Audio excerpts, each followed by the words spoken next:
What are your thoughts on handwritten letters being sent to you? My husband wrote me a note on my first day of going back to study at university and hid it in my backpack. He's also written me wee notes and put them in my lunch bags. When I've found them, they have made me smile so much, as it's such a thoughtful, kind gesture and it brightens my day. If he had sent me handwritten letters when we were dating, etc., I would have loved it. Although, if a stranger sent me handwritten letters, I wouldn't feel overly comfortable, lol. My only relationship, she did it and I loved it. It was almost a journal for her, just talking about classes and her home life. And then she'd say she was thinking of me. She'd doodle some and spray them with perfume. I kept them several years after we broke up and they brought up good memories.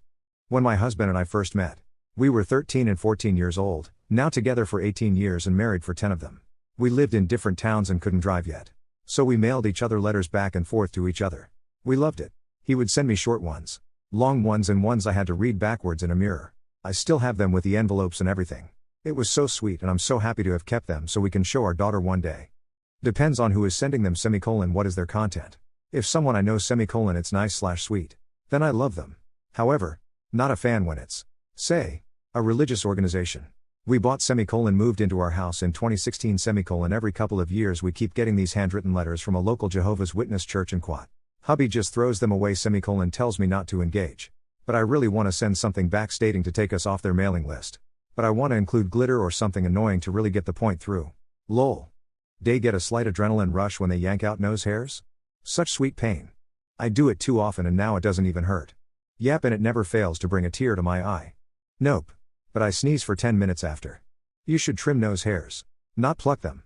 You can fast track bacteria like meningitis right to your brain. Is it rude to bring a notepad to communicate with a deaf person I've met? My Mill is deaf and she is absolutely overjoyed when people do this. Obviously everyone is different. Some people may not like it. But she feels lonely a lot of the time, and so when she has even a small chance to chat with new people, she is very excited. I've always had a good relationship with her because I chose to learn a few signs before I went over to their house for the first time. Just ask what they think of it and if they're okay. I'm sure they'll let you know. I'd first ask if they can lip read, as depending on the situation the notepad might not be needed. Also, make sure you make it clear the notepad is for both of you. A lot of my deaf friends don't feel comfortable talking and might prefer to also use a notepad. Finally, talk normally. If they can lip read, try not to overdo sentences. Just talk normally. The person you are speaking to has no doubt learnt patience more than any of us and they'll let you know if they understand. Source: manager of a building with mostly deaf cleaners. I'm deaf in one ear and mostly deaf in the other. I get by pretty well with hearing aids. But my friends are always attentive to our seating arrangements in restaurants, etc. to make sure my good ear is toward them. I always appreciate it when they make the effort. I imagine if I was completely deaf and someone went through the effort to be able to more clearly communicate with me, I'd be flattered and appreciative of the sentiment.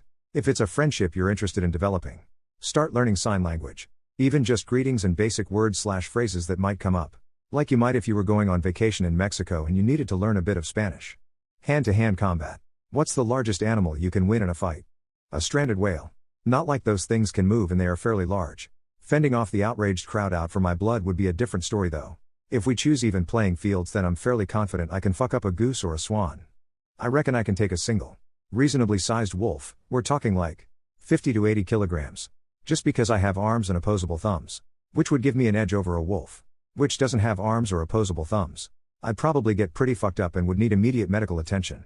But I still think I'd come out on top. If the wolf had a friend, though, which they usually do, I'd lose immediately. Or if it suddenly grew arms or opposable thumbs. Considering morals, probably a small scorpion lamau. I feel bad killing stuff. But if you don't consider that, I'd say an adult manatee. It says beat in a fight, not kill. Killing one with bare hands would be a bitch and a half. But just beating one in a fight would be super easy. These guys are ridiculously defenseless and peaceful. They can't even bite you. Just punch them in the face or bite them and you'll eventually beat them. Earl, I've had to kick the fuck out of a pit bull to keep it from eating my Shih Tzu. It sucked for 2 reasons. One, my dog, who wasn't fully trained at the time, almost got chomped by this pit bull I kind of knew. Second, I have never hit a dog in anger in my life. I shoved my foot in that dog's mouth, then kicked like 7 times as hard as I could. I had him pinned against the wall after that and he hadn't yelped and the motherfucker was wagging its tail. I don't blame the dog, but I don't want to fight any animal I can't quickly put in a sack. Maybe a porcupine. They have a fear of driving but isn't scared of being a passenger? Opposite for me. Having someone else in control is scary. Quite the opposite. I hate being a passenger. Are you a girl or a guy? Me. I'm 21 and only male in my family and we are planning to get a car this year. My mother and sisters wants me to go driving lesson. And now I don't want because just like you said, too much responsible and also our road here is not the best, also too much traffic. Corrupt traffic enforcer, and worst of all, kids playing on the road. It scared me to drive. I might killed someone even it is not my fault. I did and still do occasionally because of accidents I've been in. I feel like mine was from anxiety and I was worried about too much while driving. Adaptive cruise control and lane departure is one of the best inventions ever. No. Also, it doesn't help that most of the people I ride with are terrible drivers. Like, there is a sea of brake lights in front of you, why are you still accelerating? Then they slam on the brakes when they could have just taken their foot off the gas. It's like they are only aware of what is directly in front of them. Yep. 31 and still without a license. I have taken lessons and quit 3 times. Getting a little further each time. The final time I was almost at test level and COVID hit and wiped out all my progress. I'm terrified of driving and have zero confidence that I'll be able to react to every single thing going on around me.